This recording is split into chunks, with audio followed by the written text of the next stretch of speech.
الحمد لله رب العالمين والصلاة والسلام على محمد خاتم النبيين وعلى آله الطاهرين وصحابته أجمعين والتابعين ومن تبعهم بإحسان إلى يوم الدين أما بعد. So we were in our introduction to Arabic grammar and we were using the book Zahratun Nahr, and due to a few advices that I've been given, inshallah on the screen right now I should have like the page that we're doing. So we were going through the marfu'at. So I mentioned in our last lesson that after going through ahkamul kalima, and what ahkamul kalima means is all the rules that come in regards to individual words. So if you have a word in front of you, which category do you put this word in? Is it masculine? Is it feminine? Is it plural? Is it dual? Is it singular? Etc. So we finished our very basic introduction to ahkamul kalima mainly. So we finished our introduction in regards to the rules regarding individual words, and now we're going into ahkamul kalam, and we're going into rules that are related to fixing a sentence or putting a sentence together. And the chapter that we're going into is mukammilatul jumlatain, those things that are used to complete sentences. For example, last lesson we went over al-fa'il, and that means the doer. So obviously if we didn't know and we had no idea of what al-fa'il is, we won't be able to finish a sentence that has a verb in it, because a verb needs a fa'il, a doer of the verb. So we were going through al-marfu'at, and I mentioned in our last lesson that words in Arabic will be in one of the 4 states, and there are 4 states in Arabic that a word can be in, and those 4 states are al-raf'u, the state of rafa', al-nasbu, the state of nasb, and al-jarru, the state of jar, and al-jazmu, and the state of jazm. And I mentioned that there's signs for each one. And do you know when someone says this word has nasb, that's incorrect to say, because that's indirectly implying that the fatha is the nasb. But what nasb and what rafa' and what jar and what jazm, what these words are, they're just states that a word can be in. For example, we won't say a word has them, we'll say a word is in them, is in a specific or a different type of state. So we'll say the word is in rafa', and the sign to show you the word is in rafa' is the dhamma. And another very big misconception is that people believe, beginner students believe the dhamma is just another synonym for rafa', and that's very incorrect. The dhamma is just a sign to show you a word is in a specific state. That's it. The harakat are not synonyms for all these different states. So for example, rafa' doesn't mean dhamma, and dhamma doesn't mean rafa'. Rafa' is a state, and the dhamma is a sign for you to recognize this state. So they're not both the same thing. We were going over the chapter of al-marfu'at, those words that are going to be in the rafa' case, and rafa' words, or words that are in rafa', the state of rafa', they are normally recognized by a dhamma, that comes at the end of the word. So al-fa'il is the first word, that's normally in the rafa' case, so that's always in the rafa' case. And as I said, the state of rafa' is commonly recognized by a dhamma that comes at the end of the word. So al-fa'il is the doer, and that's the first word that we're going to go over in the chapter of those words that are going to be in the rafa' case, in the chapter of al-marfu'at. Al-fa'il, and that means the doer. So if a verb comes into a sentence and there is a word that comes after a verb that's in the rafa' case, i.e. it having a dhamma, for example, our main sign right now is going to be dhamma. So for example, you see the word ja'a, and you know that's a verb, and it means came. So now if ja'a is here, and that means came, and then you have a word that comes after it that has a dhamma. So for example, you say ja'a zaydun. The dhamma or the dhammatain that comes in the word zaydun shows that the word is in rafa' case, and it's going to be the doer of that word. So therefore it's going to have a dhamma, and it's going to be in the rafa' case. So whenever you want to bring a verb and its doer, then you have to bring the doer in the rafa' case. And you have na'ibul fa'il. And I mentioned this one is a tricky one to explain. And I said that you have two types of verbs in Arabic. You have al-fi'l al-ma'ruf and al-fi'l al-majhul. You have a verb that is that the doer of the verb is mentioned, and a verb that the doer of the verb is not mentioned. So, for example, you say ضرب زيد. You say Zayd hit. So you say ضرب زيد عمرا. Zayd hit Amr.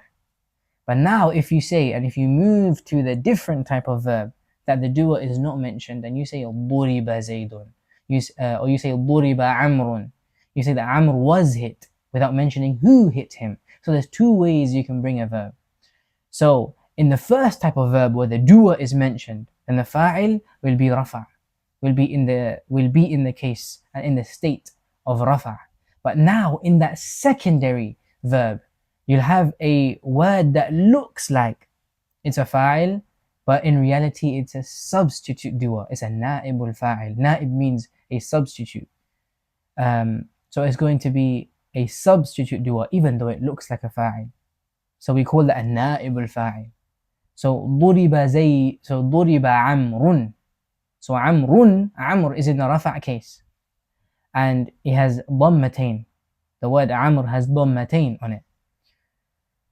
And even though it's in the rafa' case, it's not going to be a fa'il, but it's going to be a na'ibul fa'il because it came after that specific type of verb that's known as al-fi'lul majhul. Majhul meaning unknown, meaning the doer of this word. And the doer of this verb is unknown. And you can also say ma lam yusamma fa'iluhu. That verb that the doer of it was not mentioned. That's na'ibul fa'il. And al-mubtada. And the explanation for na'ibul fa'il, I wanted to keep it brief, which is why I didn't go too, I didn't want to go too detailed into the explanation as I explained it in the last lesson. So al-mubtada, and that means the subject, and al-khabar. So number one, al-fa'il. Number two, na'ibul fa'il. Number 3 and 4 is mubtada and khabar. So al-mubtada means the subject, and al-khabru means the information. So now when you want to give an informative sentence, so for example you want to give information about something or someone, then normally in that sentence you'll have a subject that you're talking about and information that you're using to give info about that subject, as I mentioned in the last lesson. So if you want to say Zaydun tawilun, that Zayd is tall, then obviously you've given information about Zayd, saying that he's tall. Therefore making Zayd the subject of what you're talking about, and tawilun, tall, becomes the information that you're giving regarding the subject. Okay, and that is everything that we went over in the last lesson. So now we're going to go over the 5th one, and this is the new part of today's lesson, and it's number 5. And we say that this is what the scholars refer to as inna, the chapter of inna wa akhawatuha. And it's the chapter of the particle, the harf, the particle inna, and the ones, the other particles that are like inna. So when we say akhawatuha, we don't mean its actual sisters, because inna can't have sisters, but we mean any other particle that acts like inna. And in this book, it's been labeled as al-huruf al-mushabbahatu bil-fi'l. Those huruf and those particles that are made similar and act like a verb, because they change words around the same way a verb would do. Okay. So the chapter of Inna wa akhawatuha, that's the 5th chapter of Al-Marfu'at. And I mentioned that in the last lesson that there's 8 chapters in Al-Marfu'at. This is number 5. Inna wa akhawatuha. So the chapter of Inna wa akhawatuha, there's 6 huruf in this chapter.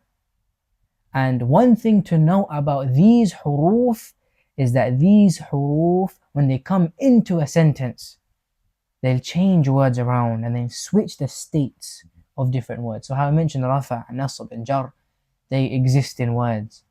Then when these huruf come into certain sentences,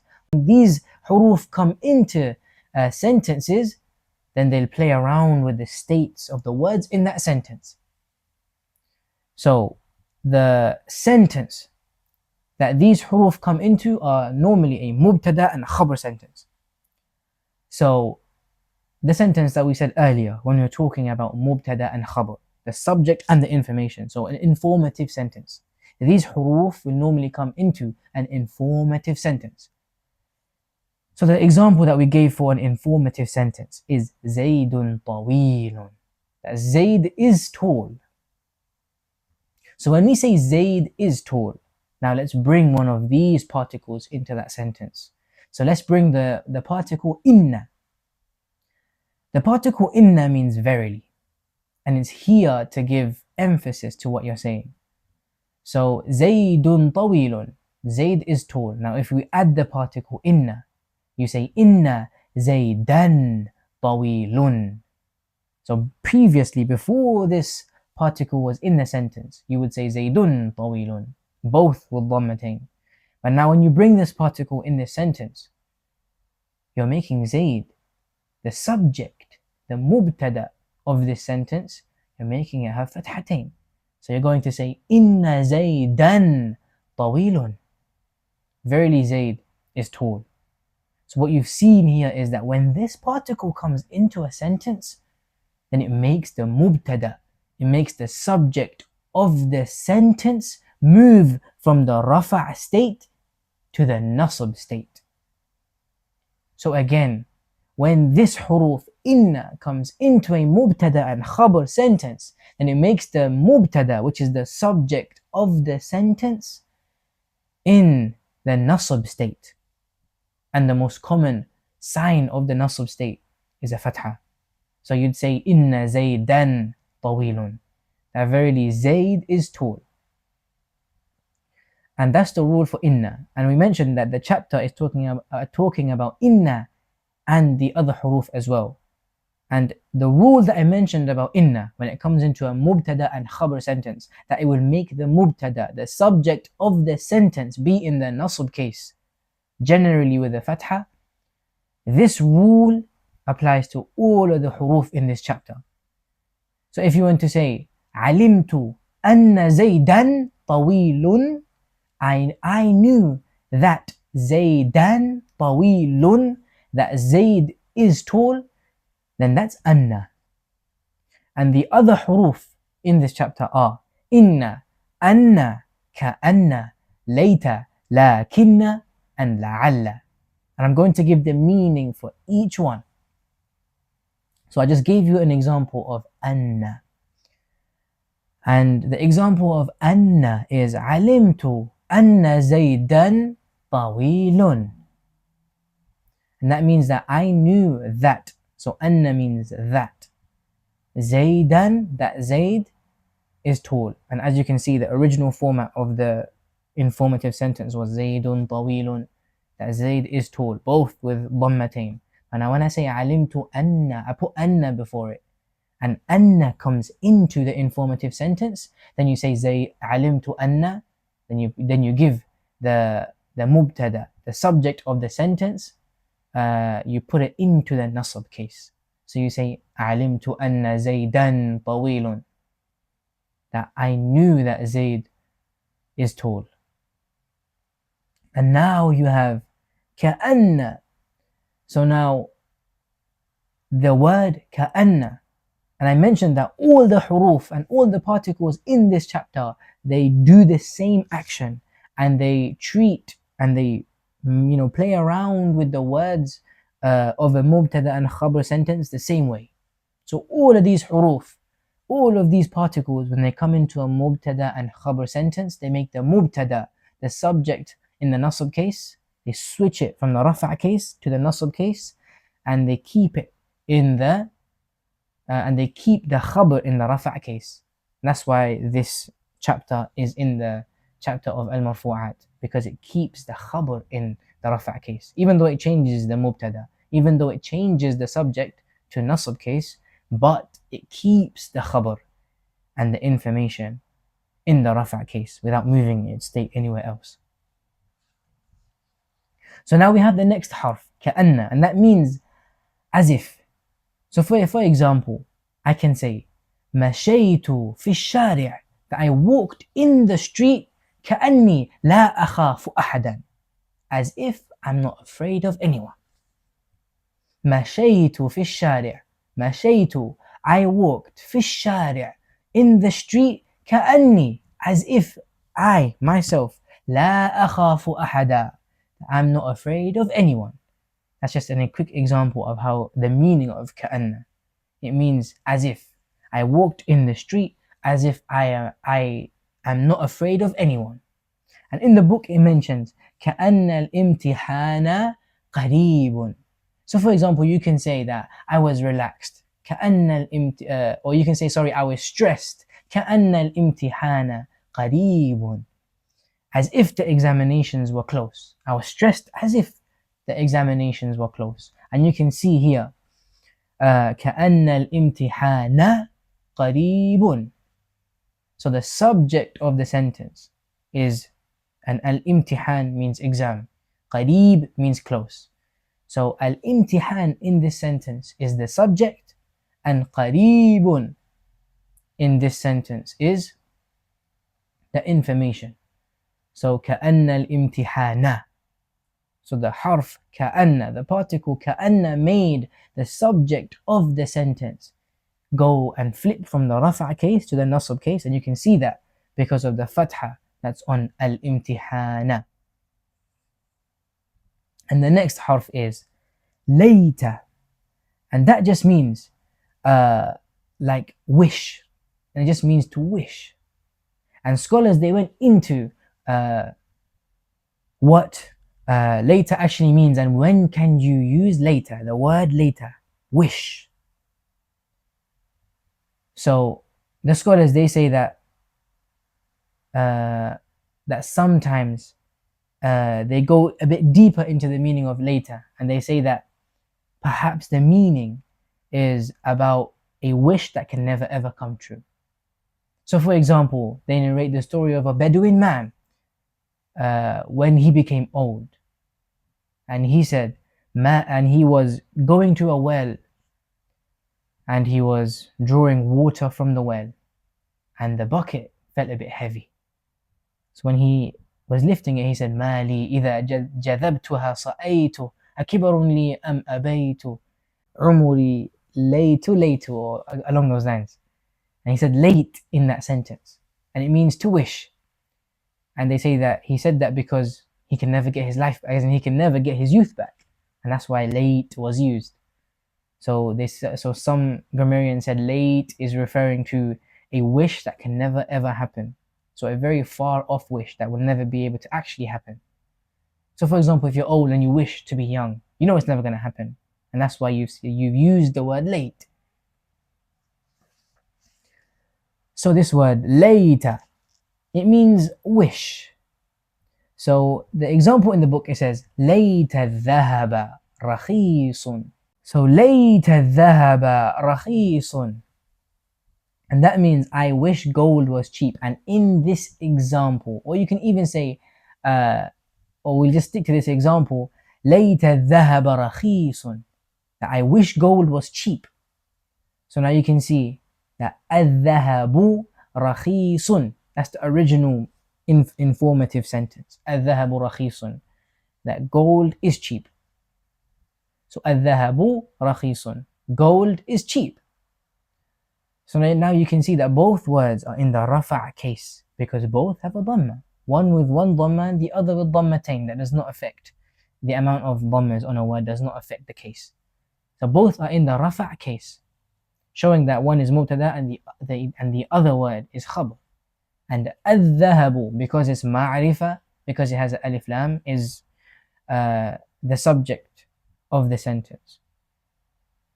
So al-dhahabu, gold, in this sentence is the subject, and rakhis, which means cheap, is the information you're giving about gold. So now when you say layta dhahaba rakhisun, I wish gold was cheap. Now you've made al-dhahaba, you've made it go and switch from the rafa' case to the nasab case. So it's going to have a fatha on it. So you say layta dhahaba rakhisun. So you can see that when layta came into this informative sentence, it made the mubtada, the subject of this sentence, go into the nasab case, and it made the khabar of this sentence, the information of this sentence, remain in the rafa' case. And the next word is lakinna, and it means however. And the example in the book says لكن الطالب غائب, and however the student is absent. Or an example from the Quran would be ولكن الشياطين كفروا. So الشياطين كفروا, that means that the shayateen, the devils, they disbelieved, they did kufr, they disbelieved. So الشياطين كفروا, that the devils, they disbelieved. So now you can see الشياطين is in the, and it's the mubtada of the sentence, because kafaru, they disbelieve, is giving information about what the shayateen, what the devils did. So ash-shayateen is in the rafa' case without any other particles involved, is in the rafa' case with a single dhamma, and kafaru is a fi'il, it's a verb that's giving information about the mubtada. The khabar can be a verbal sentence as well. So the information you give about a subject can also be a separate sentence on its own. And that's a discussion for another day when we go a tiny bit deeper into grammar. But for now we'll keep it simple and say kafaru means the disbelieved. It means disbelieved, and we'll just keep that as the khabar itself without any need to go deeper into what the breakdown of kafaru actually is. So ولكن if you say الشياطين كفروا, الشياطين is the mubtada, the subject of the sentence, and kafaru is the information, the khabar you're giving about the devils. So الشياطين كفروا, both are in the rafa'. So both are in the rafa' case. الشياطين كفروا. But now when you say ولكن, when you add the particle لكن into this informative sentence, then it's going to, and like I mentioned for all these previous examples, these particles, when they come into an informative sentence, they make the subject in the nasab case, they make the subject move from the rafa' case to the nasab case. So when you add lakinna into this informative sentence, it's going to make the subject go from the rafa' case to the nasab case. So you're going to say وَلَكِنَّ الشَّيَاطِينَ كَفَرُوا. So you're going to say, however, the shayateen, the devils, disbelieved. And that's in Juz 1. If you're using a 15-line Quran, then it's most likely going to be on the 15th side, which starts with وَاتَّبَعُوا مَا تَتْلُو الشَّيَاطِينُ عَلَى مُلْكِ سُلَيْمَانَ. And that's لَكِنَّ. And the next harf and the next particle to go through is لَعَلَّ, and that just means perhaps. So now the example the author has brought in the book is لَعَلَّ الْبَابَ مَفْتُوحٌ. So if you're talking to someone and you're telling them, why don't you enter? Why don't you enter the building? لَعَلَّ الْبَابَ مَفْتُوحٌ. Perhaps the door is open. So لَعَلَّ means perhaps, maybe. So you could be speaking to someone and telling them, why don't you enter the building? لَعَلَّ الْبَابَ مَفْتُوحٌ. That perhaps the door is open. So now, without this particle, the informative sentence is الباب مفتوح. the door is open without the particle involved. You say الباب مفتوح, the door is open. الباب مفتوح, the door is open. So now, when you bring this harf and when you bring this particle into this sentence, now knowing from these previous 5 examples that we've just gone through of how these particles, the particles of this chapter work, then you're going to say لعل الباب مفتوح, because الباب in this sentence, الباب in this sentence is the mubtada, the subject, and مفتوح, open, is the information you're giving about the door. And as we've given and as we've explained from the examples of each of these particles, is that when these particles come into an informative sentence, and I'm going to keep saying this so it sticks into your minds, that when these particles, when they come into an informative sentence, they make the subject of the sentence move from the rafa' case to the nasab case. So you're going to say, and we've just established in this sentence, الباب مفتوح, that الباب is the mubtada, it's the subject. So now when you put لعل, then it's going to make the subject in the nasab case. So now you're going to say لعل الباب مفتوح, that perhaps the door is open. Or now when you're meeting someone, you can say لعلك بخير. And I'm just saying that solely to make you understand the meaning of the word لعل. You can even ask someone لعلك بخير, perhaps you're well, as a question you ask them when you meet them. Or you're talking to someone and you're saying, why don't you, or you should enter the building, لعل الباب مفتوح, that perhaps the door is open. And this is the chapter of inna wa akhawatuha. I want to take this a bit slow from here, because fa'il, na'ibul fa'il, and mubtada and khabar, the first 4 were very easy to explain. But these next chapters, they are more about different types of particles and how they work, and when they come into an informative sentence, what do they do to that sentence?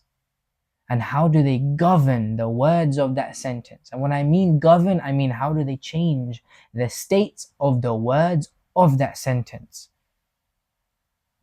So the next 4 chapters are going to be about that. And with these chapters can sometimes come a bunch and a list of all these different particles that you're going to have to remember, because for you to understand and for you to look at the states of what words will be in, you have to know these particles exist. And for some chapters, you'll have up to 15 particles you have to memorize. So in this chapter, we had 6 particles. Inna, anna, ka'anna, layta, lakinna, la'alla. And if you want, you can memorize the poem. The line